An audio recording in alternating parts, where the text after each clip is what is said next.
တောအုပ်ထဲမှာနေထိုင်တဲ့အမျိုးသမီးတစ်ယောက်ရှိပါတယ်။တနေ့သူမတစ်ပင်ခုန်နေစဉ်မှာတစ်ပင်ကြီးတစ်ပင်ပြိုကျလာပြီးသူမရဲ့လက်ပေါ်ကိုဖိမိသွားပါတယ်။သူမရဲ့ခင်မုန်းကအားကုန်သုံးပြီးတစ်ပင်ကိုဖယ်ရှားဖို့ကြိုးစားပေမဲ့မအောင်မြင်ခဲ့ပါဘူး။နောက်ဆုံးသူမအသက်ကိုကယ်ဖို့အတွက်လက်ကိုပစိန်နဲ့ဖြတ်ပစ်ဖို့ဆုံးဖြတ်လိုက်ပါတယ်။အဲ့ဒီနောက်ပိုင်းမှာအမျိုးသမီးကသူမရဲ့ဖြတ်ထားတဲ့လက်ကိုမြင်တိုင်းဝမ်းနဲ့နေတတ်ပါတယ်။ဒီလိုဖြစ်နေတာကိုမြင်တဲ့ခင်မုန်းကသူမအတွက်လက်တူတစ်ခုဖန်တီးပေးလိုက်ပါတယ်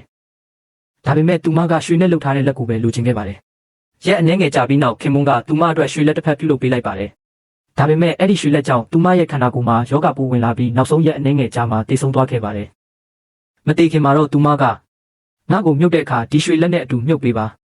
လို့ခင်မုန်းကိုဂတိတောင်းခဲ့ပါတယ်။ခင်မုန်းကလည်းသူမဆန္ဒအတိုင်းလုပ်ပေးခဲ့ပါတယ်။နှစ်တွေကြာလာပြီးနောက်ခင်မုန်းဟာအရန်ဆင်းရဲလာပြီးအသက်ရှင်ဖို့တောင်ပတ်စံလိုအပ်လာပါတယ်။ဒါကြောင့်သူကဇနီးရဲ့တင်ချိုင်းကိုသွားပြီးရွှေလက်ကိုပြန်ယူဖို့တူးဖော်ပါတော့တယ်။တင်ချိုင်းထဲကနေရွှေလက်ကိုထုတ်လိုက်တဲ့အချိန်မှာသူ့ဇနီးရဲ့မျက်လုံးတွေရုတ်တရက်ပွင့်လာပါတယ်။ဒါပေမဲ့သူကအဲ့ဒါကိုလစ်လူရှုပြီးရွှေလက်ကိုအိမ်ယူသွားခဲ့ပါတယ်